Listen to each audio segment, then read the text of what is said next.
السلام علیکم دوستو، کیسے ہیں آپ سب لوگ؟ امید کرتا ہوں کہ سب ٹھیک ہوں گے۔ دوستو، آج میں آپ کو ایک ایسی کہانی سنانے لگا ہوں۔ یہ کہانی ہے ایک ایسے انسان کی جو ہمیشہ ساتھ رہا مگر کبھی نظر نہ آیا، جسے ہم صرف ابو کہتے ہیں۔ اذان ایک نوجوان لڑکا تھا جو آج کل کے دور میں سوشل میڈیا پر بہت ایکٹیو تھا۔ برانڈڈ کپڑے، مہنگے گیجٹ، شوقین مزاج، لیکن دل میں بے قراری۔ اس کے دوست کہتے تھے، یار تم بہت خوش قسمت ہو، ہر چیز ہے تمہارے پاس۔ مگر اذان ہمیشہ کہتا، ہاں شاید۔ ابو ایک ریٹائرڈ لائبریرین تھے، کم بولتے، بس دیکھتے رہتے۔ اذان کو اکثر غصہ آتا کہ ابو کچھ ماڈرن کیوں نہیں۔ وہ اسے مشورہ دیتے، لیکن اذان کہتا، ابو پلیز آپ نہیں سمجھو گے، یہ نیا زمانہ ہے۔ ابو چپ ہو جاتے، ہمیشہ۔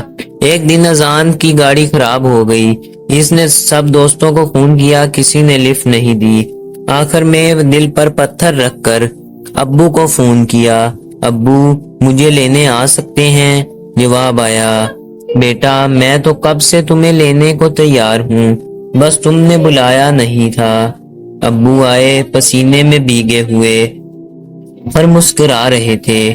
گاڑی میں خاموشی تھی۔ اذان پہلی بار غور کیا، ابو کے ہاتھ کانپ رہے تھے، لیکن ان کی آنکھوں میں سکون تھا، جیسے کچھ اور مانگا ہی نہ ہو زندگی سے۔ گھر آ کر ابو نے اذان کے بیڈ پر ایک فائل رکھی، بولے جب وقت ملے دیکھ لینا۔ اذان نے اگلے دن وہ فائل کھولی۔ فائل میں بچپن کے سکیچز، رپورٹ کارڈز، چھوٹے چھوٹے نوٹس، تصویریں تھیں۔ ایک تصویر کے نیچے لکھا تھا، میرا بیٹا اذان، پہلی بار بابا کہا تھا، اس دن لگا جنت مل گئی۔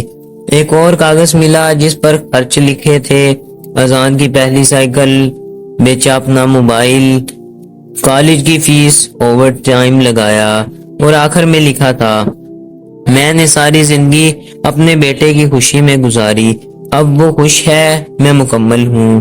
اذان کی آنکھیں بھر آئی۔ اس نے وہ فائل بند کی اور پہلی بار ابو کے کمرے کی طرف دوڑا، مگر ابو اپنے بستر پر ہی سیدھے لیٹے ہوئے تھے۔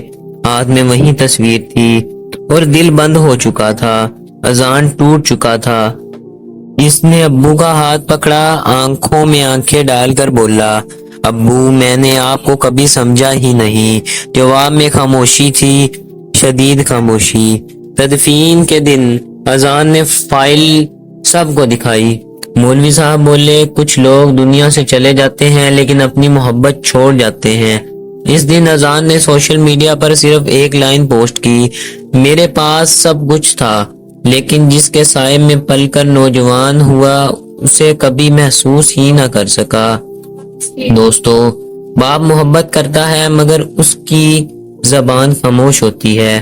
وہ ہر خواب پورا کرتا ہے مگر خود خواب نہیں دیکھتا۔ اس کا چہرہ سخت ہوتا ہے مگر دل نرم ترین۔ اگر آپ کا باپ زندہ ہے تو اس کے لیے آج کچھ کیجیے، کیونکہ وہ ہمیشہ خود سے زیادہ آپ کو رکھتا ہے۔ اس کی دعاؤں میں جادو ہے، اس کی خاموشی میں محبت چھپی ہے، اس کی تھکن میں قربانی ہے، اس کے سائے میں جنت ہے۔ ابو کہنا کوئی لفظ نہیں، یہ ایک رحمت ہے۔ آج ان سے بات کرو، انہیں گلے لگاؤ، کل کو صرف تصویر نہ رہ جائے بلکہ یادیں زندہ ہوں۔ اگر یہ کہانی آپ کو اچھی لگی تو اسے لائک کریں، شیئر کریں اور ہمارے چینل کو سبسکرائب کریں اور بیل آئیکن ضرور پریس کریں تاکہ میری ہر آنے والی ویڈیو آپ تک پہنچتی رہے۔ شکریہ، اللہ حافظ۔